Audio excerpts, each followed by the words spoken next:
So in question number 5 of this second exercise, we'll have to draw an oblique sketch and an isometric sketch for each of the following shapes. So let us take each of these conditions one by one.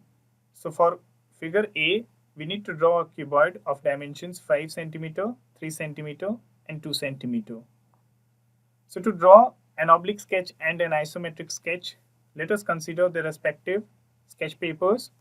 So here we see that this is the oblique sketch paper and this is the isometric dot sheet.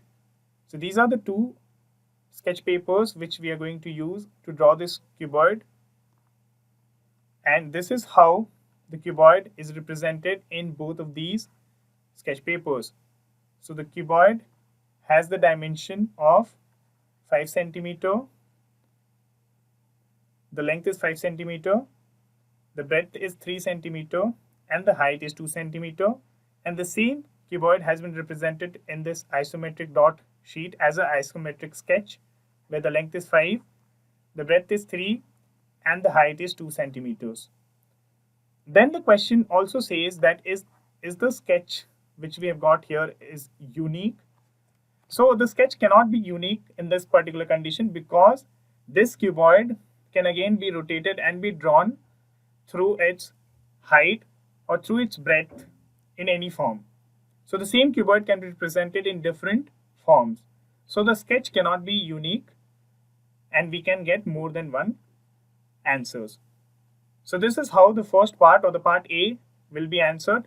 Let us now see what do we have in part B.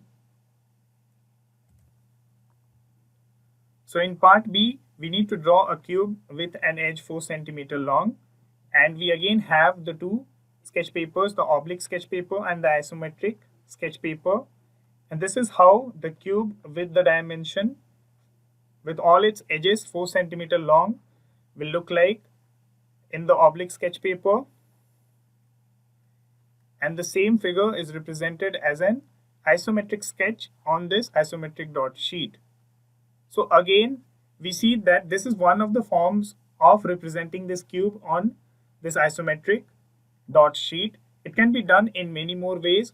So the answer or the sketch for this particular question can never be unique.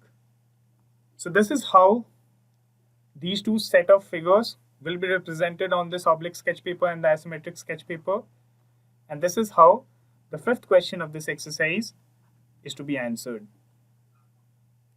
To know more about how QMath can help you become a master of math, explore QMath Leap, a live online classroom program taught by highly experienced and committed teachers.